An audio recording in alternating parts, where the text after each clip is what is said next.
stopper with great skill from him doing the most. Salah! Raheem Sterling! What a finish! What pure class from the Englishman! Premier Talk, the English Premier League podcast for the fans. Hello and welcome back to the Premier Talk podcast. I'm one of your two hosts, as always, Andrew Mello, and alongside with me is Danny B, Daniel Barbudo. Daniel, some tough results this week, some shocking results this week. It was just another ordinary day for Manchester United. We can all say, so. I wouldn't call it an ordinary day, but yeah, it was not a good week to be a United fan. I can tell you that. Speaking from experience, that is. Yeah, just awful defeat in Liverpool. Like I think almost every soccer football fan has been talking about this entire week. And I've gotten more text messages from soccer fans than I ever have in my entire life this week. It's been nuts. Daniel, we're going to go right to the starting lineup. We're going to start with the Matchday 9 recap. Matchday 9 recap. There was 10 games this week. We're going to discuss a little bit of some Carabao Cup ties as well. Starting us off on Friday, October 22nd, Arsenal versus Aston Villa. Great win for Arsenal. They've actually been in good form right now. I got to stop chatting as much shit as I do to Arsenal fans because they haven't been bad. They haven't been poor as they were at the beginning of the season. And coming out with another 3 points, I think this puts them at the same amount of points as Manchester United. So gotta stop talking to Arsenal fans. Daniel, I just want to interject really quick. That's a great point you make. We always like to shit on Arsenal and talk crap about Arsenal. But Daniel, they're doing just about the same as Man United. And Man United were title favorites for Man U this year. So it just puts things into perspective for sure. So gotta put some respect on Arsenal right now. Emile Smith-Rowe's been fantastic, by the way. He has been good. Saturday, October 23rd, there were 6 games on the 23rd. Starting us off, an absolute banger game for Chelsea against the Norwich side that I think most expected to beat. But then again, they put up 7 goals. They beat this Norwich side 7-0. Fantastic game from Chelsea. Mason Mount had a little Hattie there. Got a decent team of the week on Ultimate Team for those of you that play FIFA. It's a right forward card, so you might have to switch him in game. But why do they play him right forward for EA? What are you doing, EA? I know. Crystal Palace versus Newcastle. This one a draw, 1-1. Not much here. Hopefully, we're starting Newcastle. New owners, new manager. Might actually see something come. They still haven't signed anybody yet big. They have an interim right now. Yeah, Paul Fonseca is the leading candidate from reports. Formerly coached Roma, coached in Portugal for Braga, Paços Ferreira, Porto. He coached in Ukraine and Shakhtar. So he's one of those guys that's looking to make a move to the Premier League. Unfortunately, fell through for him. NES Nuno Espírito Santo got the job for Tottenham. He was heavily linked before NES signed. So I think he'll find his way into the Premier League. I think most likely it'll be probably Paul Fonseca because it looks like Antonio Conte might be the lead man for Manchester United, which we'll get to a little bit further down this episode. The third game on Saturday was Watford versus Everton. Watford came out with a stunning win here, 5-2 against this Everton side.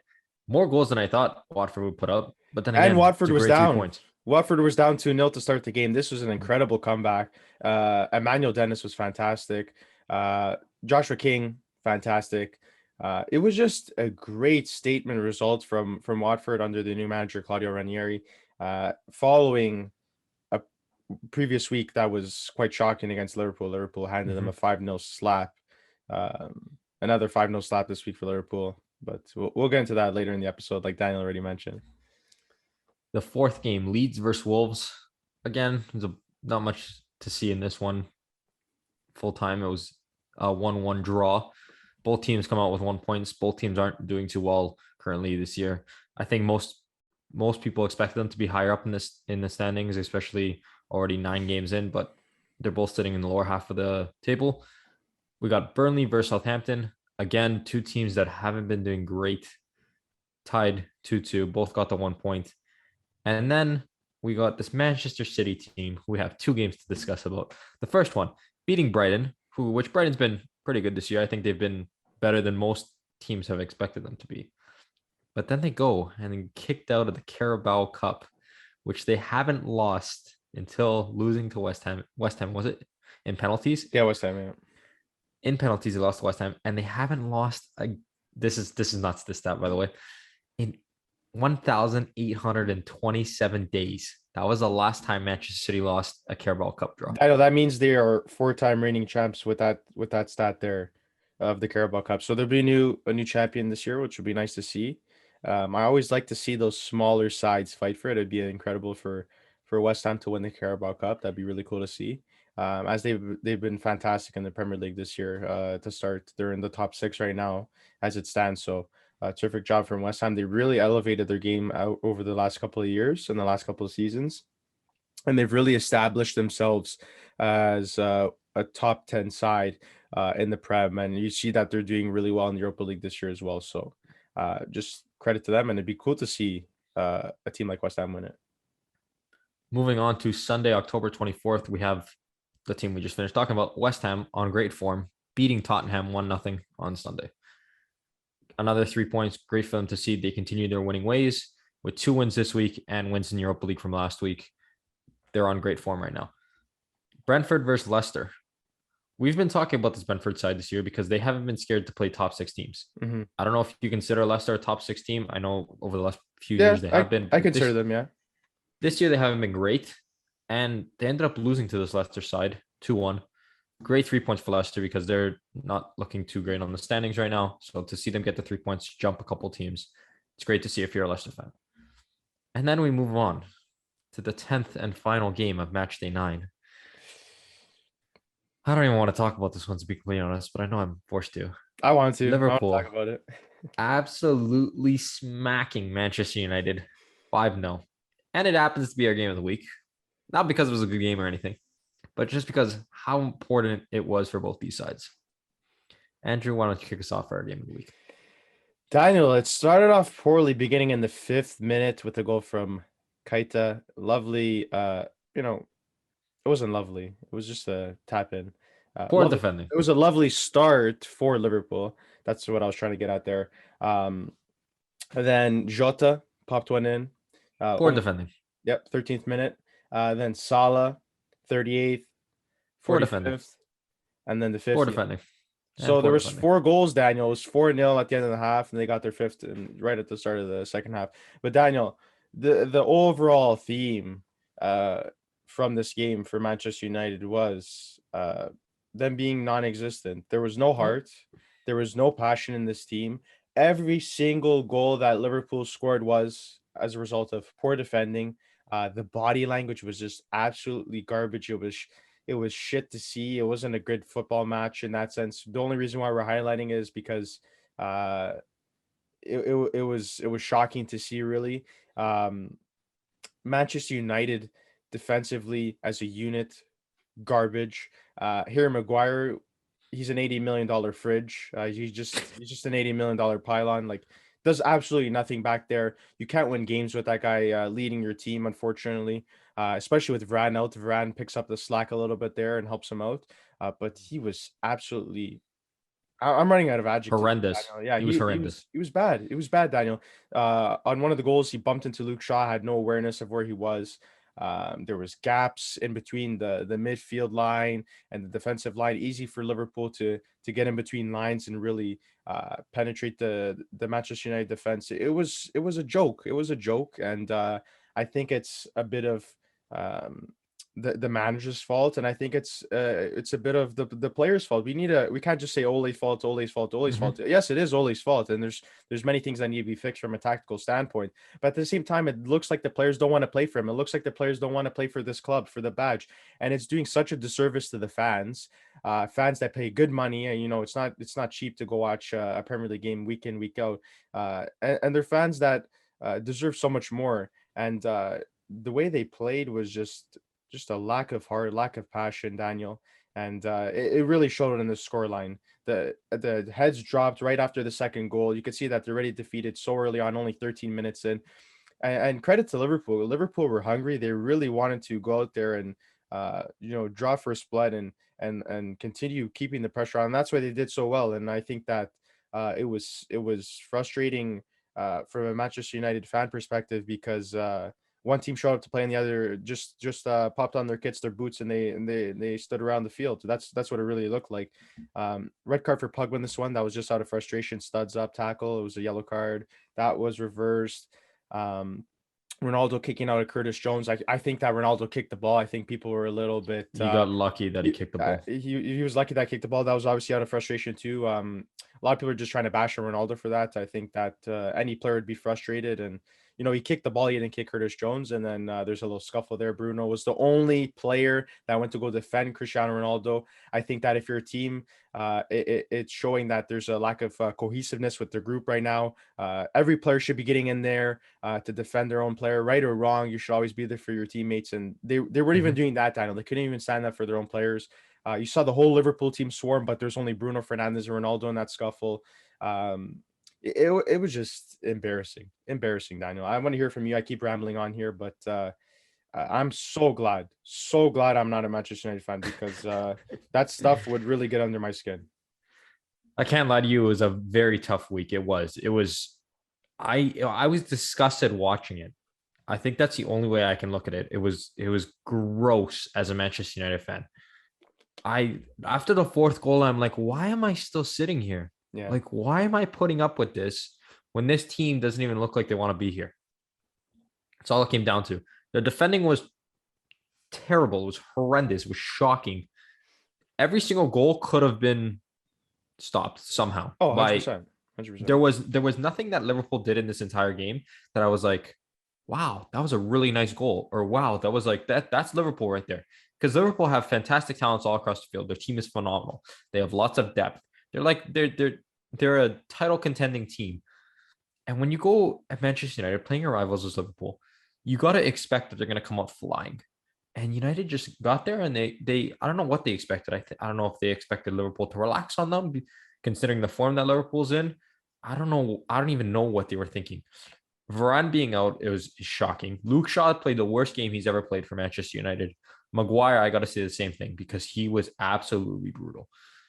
He's not worth. I don't think he's worth 20 million pounds right now, to be completely honest with you. There's no way. I don't think teams would even look to sign him. And the fact that he's starting, and this is even more infuriating. The captain of Manchester United. This squad is one of the biggest squads in Europe. They have one of the most historical teams ever in football. And you have Harry Maguire captaining this side right now when they are in one of the worst forms that they've seen in years. It was disgusting. Then your final and third discussion that you got to talk about is Ole, because this guy's still coming out with no tactics. I agree with you in the sense that you can't blame it all on him, but it does look like right now the players don't want to be there and they don't want to play for him. Oh, for sure. At that point, if you're a president or you're higher up in this Manchester United club, you got to realize this. You got to see that these players do not want to play for him and they are done with him. They're still giving him this game on Saturday against Tottenham, which I don't think he hasn't deserved the last 3 games. What saved his managerial career for Manchester United was Ronaldo scoring in the 86th minute against Atalanta in the Champions League to put them up 3-2 and to win that game down 2-0. Because if they lose that game, he's gone. They were ready to ship him off. He won that game. So you're not going to send off a manager after winning. And it's even harder to send off this manager because he's a former player of this club. And he's done wonder for the side. He's won a Champions League with Manchester United. And now, even when he came in the last 2 years, people have been very skeptical about, is he good? Is it just his players? Has he ever had any real tactics? A lot of fans love him, actually, because fans that have been fans for the last 20, 30, 40 years saw him as a player at this club and now want to see him succeed as a manager. So they're still backing him. And I feel like that's even at the higher ups in this club are doing the exact same thing. They want him to succeed. But I think his time has come and gone for Manchester United. And I think it's time for him to go and to see a new face in this locker room that the players can support and play for. I know this game, this 5-0 loss says a lot about this club. It says a lot about their culture right now. It says a lot about where they are in terms of being competitive. They're not ready, Daniel. They're not ready. There's not much time left for Cristiano Ronaldo to go out and get titles. And it has to be, you have to win now. It's not gonna come 4 or 5 years from now. This is your window right now, your window of opportunity. And right now they're just not ready to win, Daniel. There's a lot of flaws, everything from managing standpoint to the personnel that's on the field. You can't win a Premier League with Maguire. I'm sorry, you can't. You can't Yep. win a Premier League with Maguire. You need to shore up that back line some more. You need to go and get another center half. You need a six in this team, a six that can maintain possession, recuperate balls. Match is just not going to give you that. Fred looks terrible on many occasions. I still think that a guy like Renato Sanchez would be great to bring to the side, but you're going to need a lot more than just Renato Sanchez to Mhm. turn things around.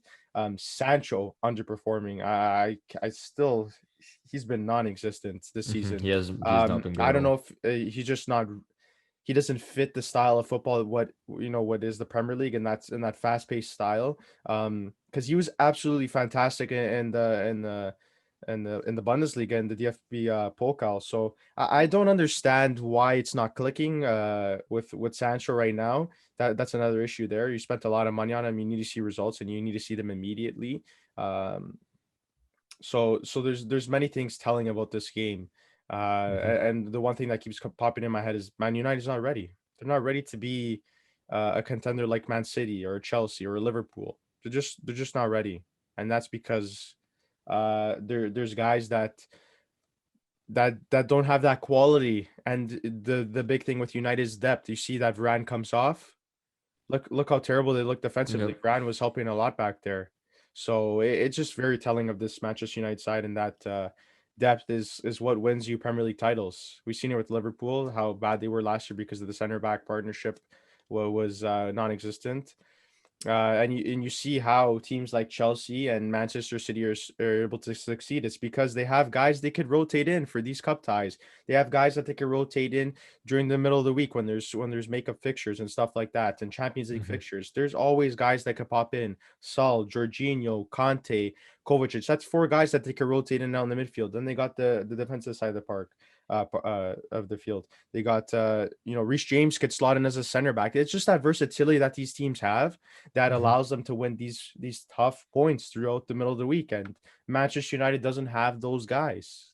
They don't. It's what it is. And guys like Mhm. Van de Beek are just rotting on the bench, wasting their time.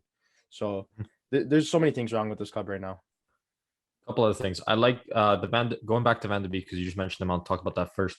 He was saw him. Everyone saw him training. It was a big thing Hmm. on social media after the game. He trained for I think like 3 or 4 hours, Hmm. which is what you want to see from a player, obviously. And I know does happen a lot in the world of sports where it's like after you go and compete, if you didn't play the game, you have a training session on the field. It was just him, which I like. It shows that he's ready to play and he wants to be a part of this side, even though there's been times where you see him on the bench and he like looks He's pissed off. He's pissed visibly off. Yeah, he's pissed frustrated. off. Yeah. Yeah, he does look very angry, especially because he hasn't gotten very much playing time, if any at all, this year. And he wants to be a part of this Manchester United side. And I hope that I don't know if I hope well, two things. I hope from coming from a Manchester United fan, I hope Ole's gone in the next 2 weeks. I wouldn't give him any longer than that. I don't care if he destroys Tottenham, he goes back to Atalanta in the Champions League and they win that too. I really don't care. I think his time has come and gone. So I believe thank you for everything he's done for this club as a player and as a manager, but his time is done. I'm hoping to see either Antonio Conte or Zinedine Zidane as a manager of this club within those 2 to let's say 3 or 4 weeks. I know Conte has said that he doesn't like taking over sides that are midway through the year because he likes to enforce a play style that he has been doing with those past clubs, Chelsea, Inter, and the Italian national team as well. He likes to play a 3-5-2 and he likes to enforce that from the offseason, and then they roll into the league playing that. So it's going to be different for him to come in. This is going to be the first side he could potentially come into and have to change up everything mid-year, Dan, you which can't I play know 3-5-2 with this Manchester United team. I'll tell you that. They don't have the they'll depth get at the destroyed center in the half back. position to achieve this. So um definitely have to adapt to the roster and what they have Mm-hmm. available to them. So Yep. we'll see. And This then is going to be really telling for Manchester United if they could bounce back.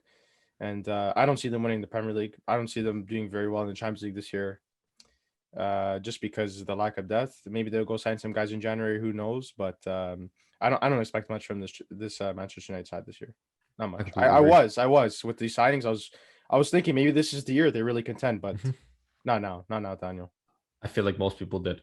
And since you mentioned Champions League, I'm tired of talking about this United side has been terrible. So we're going to move on to Champions League and Europa League standings. We're going to look at the 6 Premier League teams that are in Champions League and Europa League, and we're going to see where they are right now in the standings.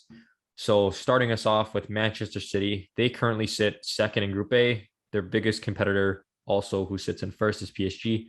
PSG beat them 3 weeks back. They won 2-0 with that phenomenal goal for Messi fanboy. So I'm going to talk about that. They will definitely make it through this group. I think that there's no way they don't make it through this group. The thing is, I don't know if they'll finish first or second because PSG is a tough competitor. They have a great team if you look at them on paper, although they haven't been performing well as a team this year in the league and also in Champions League. I still can't believe Leipzig sitting dead last in this group, and that Club Brugge is sitting in Club third Brugge, last. yeah. That was wow, so shocking. Moving on to the second team in Champions League, we got Liverpool. Liverpool currently sits top of Group B. They beat Atletico last week 3-2 in an absolute thriller.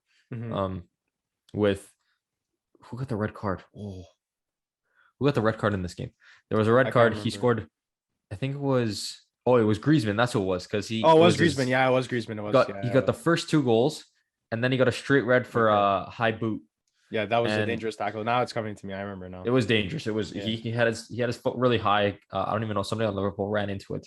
It's a red for me. I know it's pretty soft because he was not looking at the player in front of him. He was looking at the ball up in the air and he just put his stud up. It's a tough red card, but it is a red card still. And they still ended up making a game of this. And then Liverpool scored to win this game 3-2. And Liverpool currently sits at 9 points, all 3 wins in this group. They're gonna get out of this group. I'm 100% sure about it, and they'll most likely finish first as well. I think already beating Atletico and Atletico sitting at second with 4 points, they'll definitely finish top of this group. Third team, Andrew. I'm done talking about this team for this episode. Go nuts. Yeah, Manchester United. We've already mentioned briefly their Champions League results. So they beat Atalanta 3-2. They were trailing throughout most of this match. They were losing 2-0 at one point, Daniel, and for them to come back and win 3-2 is extremely, extremely lucky. Ronaldo had to save Ole's ass once more. And he's clutch. It's just his league. The UCL is literally the Champions League meant for Ronaldo. He's always been consistently good, and he's always been clutch, and that's why he's such a great player. So yeah, Manchester United, they sit first in Group F, even though they started extremely poorly against Young Boys about a month back. Daniel, they're probably top the group. They should. The group top isn't the group. difficult. No, it's not. It's a very well-rounded group in terms of who could come second. Like any one of those teams could come second. I think even Young Boys can contend for it. It's Young Boys, Villarreal, and Atalanta. I think Atalanta will probably go through. They've been decent last year in Champions League as well. So I think Atalanta will be the second place team there. Then we're going to go to Chelsea's group. This is Group H action. Juventus sit in first. Chelsea sit in second. I'm not too concerned for Chelsea at all because the other 2 teams are Malmo and Zenit. Zenit gave a hard first round match to Chelsea. Chelsea only won 1-0 off a Lukaku header. But with that being said, Malmo is a guaranteed win for every team in this group. Malmo is, from Sweden. They play their club football in Sweden. And they're just not at that level of competition. And they got smacked all the games they played this year pretty much. So Chelsea shouldn't be concerned at all. They should beat Zenit. That's all they have to worry about is Zenit. And I think they'll eventually top this group too because they're better than Juve. Juve's been terrible in the league, in their league, in their domestic league. They sit in 7th right now. They just lost on the weekend 2-1. So and they got trolled. They absolutely got trolled by Maxime Lopez. He plays for Sassuolo. And he did the Ronaldo celebration on them and the Ronaldo Calma celebration on them. They trolled them. So they're not looking too good either without Ronaldo at this moment. So I think Chelsea will catch them, and I think eventually they're top first. But even if they come second, it's not the end of the world. Daniel, Europa League, Daniel. Those are the 4 teams from Champions League: City, Liverpool, United, and Chelsea. I think all 4 are going to make it through. Just who knows if they top their group or finish second. They should all make it to the knockout round. Moving on to Europa League. There's only 2 teams in Europa League from the Prem. Could be more, depending on who doesn't make the knockout round in the Champions League. But right now, it's just Leicester and West Ham. Leicester currently sits in third, so right now they're not in a knockout round spot behind Legia Warsaw. Legia Warsaw. Legia. Sorry again for my pronunciation. I think it's Legia Warsaw and Napoli. Legia Warsaw actually tops this group right now with 6 points, and Napoli's in second, and then Leicester falls in third. I'm hoping for this Leicester side that they can squeeze out European knockout round, because in Europa League, it's already like the competition's good, and I feel like if they go deeper and deeper, the deeper they get into this competition, the better they will do. But I don't want to see a team like Leicester in the Conference League. I know we're not going to discuss the Conference League, but you have Tottenham in there in the Conference League, and then again, they've lost games, which that Tottenham side hasn't been great this year. But literally lost 1-0 against Vitesse the other day. So yeah, no. Anyways, other than the Tottenham side, I don't want to see this Leicester side in the Conference League. So I hope for their sake that they squeeze through in the Europa League, finish in second. They could probably finish first realistically. They just have to beat Warsaw and Napoli, which is doable. But again, two very difficult draws for this Leicester side. Daniel, the last team. Daniel, I just want to mention for Leicester quickly. Patson Daka scored 4 goals. He's so good. He's gross, Daniel. He's absolutely gross. And we keep mentioning his name, and it's just tough for him to start week in, week out, because obviously Jamie Vardy's still around and Iheanacho's there. But once Jamie Vardy's gone, this guy's going to light up the Premier League. I'm telling you right now, this guy's a beast. I've been following him since his Salzburg days. Extremely, extremely underrated pickup. Top player, very young, very pacey. And he knows how to be in the right spots, and just 4 goals is an incredible stat, to debut in the Europa League. So we already discussed this West Ham side in Europa League. Well, we discussed how good their run of form has been lately, but West Ham is currently running wild in the Europa League. They have 3 wins, 9 points, 7 goals for, 0 conceded. Yeah, and they look like they have the possibility to win this Europa League, which is, I don't think anybody would have expected coming in, but they've been so good, and they're easily going to breeze into the knockout stage. Hopefully they go far. I can't see them not making it to the knockout stage, and I can't see them not going far in this competition. Daniel, what's so impressive about this West Ham side this year is that they're playing in numerous competitions and they're winning. They're winning games, Daniel. They're currently sitting in the top 6, like we mentioned, in the Premier League, which is already that's pretty good this many games in. And then on top of that, they're doing fantastic in the Europa League. And then what do they go do this week? They go win against Manchester City on pens, but still to knock out Manchester City, the 4-time reigning champ of the EFL Cup, the Carabao Cup. It's just fantastic. So credit to West Ham, and this is the type of football you love to see. They're playing exciting football, attacking football. And Declan Rice has been very good in the Europa League this year. Very good. From a defensive standpoint, he's got a goal. He scored out last time, so he's been quite important to this West Ham side down the middle of the park. So key player there. Yep, this West Ham side has been great, and hopefully for them they keep up their winning ways and they go deep into Europa League and to continue putting top side teams in the Premier League under scrutiny, because they're beating teams like Manchester City. So who else can they go on to beat? Daniel. Andrew. It is right at the same time. Both on the same page. Yeah, Daniel, that about wraps it up for this episode. Episode 5 of season 3. I feel like this has been a podcast solely about Ole Gunnar Solskjaer and Manchester United being absolutely underwhelming. We should probably change the name of the podcast. It's the Man United shithousery podcast. I don't know what we should call it, but it's just been very interesting. I love seeing these big teams crumble, Daniel. I love it because it allows room for these small little bottom feeders to come in and get the spotlight for once. So exciting times in the Prem right now, exciting times in Europe, and also the cup competitions. There's a lot more to look forward to this season. That about wraps it up for this episode. Thanks for tuning in, everyone. Continue to check out our socials. We have some snippets there and some other content. So please take a look at our socials on Instagram. Daniel, podcasts are on every platform, correct? We're on every platform: YouTube, Apple Podcasts, Spotify, Google Podcasts, wherever you want to listen. We are there for you. All right, Daniel, that about wraps it up. We will see you guys next Thursday. Take care, everyone. See you later.